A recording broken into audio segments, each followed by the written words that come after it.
Hey, Josie here. Do you suffer from art guilt?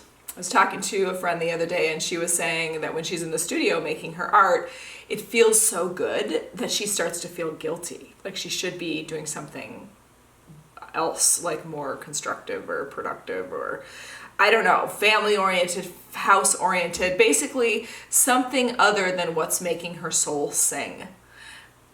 For some reason, having the sense of pleasure in our own thing isn't enough for us, and we feel like we need to justify it on some level or quit altogether and go wash the dishes.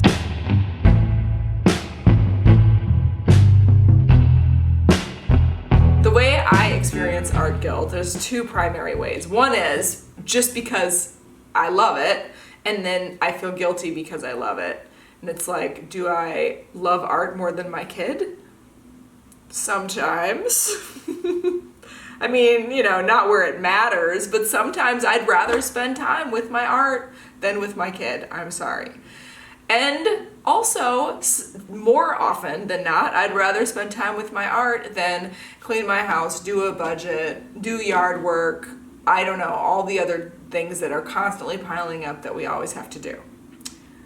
Art guilt number one. Art guilt number two is I'll be working on something that's fun and a little bit challenging but kind of easy, and I'm really in the zone, I'm in the flow, and then I start to think, this is too easy and too fun. I should add elements to this to make it harder. So I have to suffer a little bit as I'm like putting this project together. If you've heard me talk much, you know that I'm like a big proponent of flow, which is the state that you get into when you're in deep concentration. It happens during art and a number of other activities. The thing that's amazing about flow is that there's a very specific difficulty level that you need to get into to stay in that like sweet spot of flow.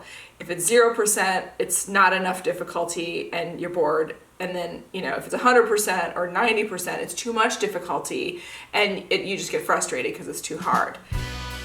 The number that they suggest we arrive at to get into that perfect state of flow is 4%. 4% difficulty, friends. Getting into 4% difficulty means we will not be challenging ourselves so much that we get frustrated, but challenging ourselves just enough that we are creating progress. What happens to me is I get into flow doing something that is enjoyable and pleasurable and adds just a little bit of tension, and then I'm like, no, let's throw some rubbing alcohol at it and see what happens if I melt it. And then it's like, now the difficulty level is off the charts and I don't even know what I'm doing, and then it's not fun anymore. You know what I'm saying? I can't just enjoy the process. If I'm enjoying the process, something must be wrong. I would like to read some of the excellent comments I got on Instagram. I made a post about this very topic and I got some just incredible responses. Pammy Kopik says, I feel this is why people don't think of art as work. For some reason, people think work has to be suffering or you don't get paid for it.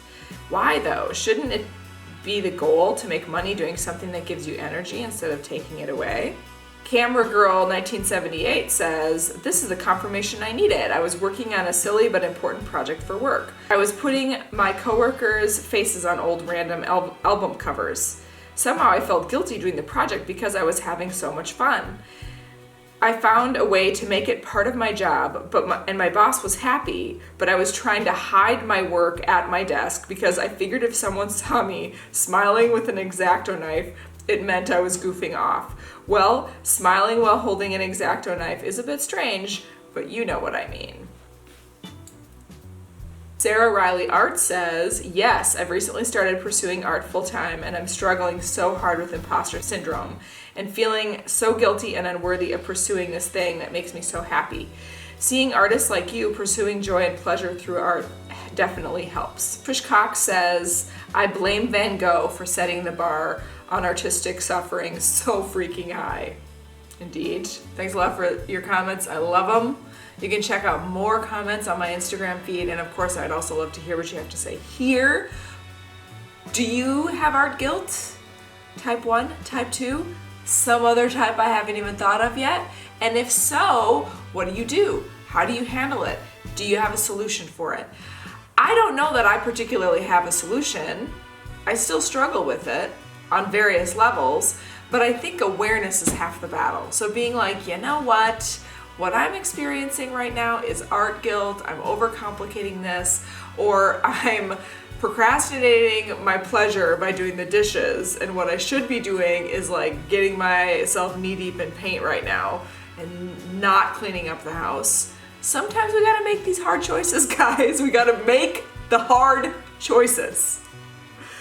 Anyway, thanks for following along. Please write a comment, like this video, and I'll see you back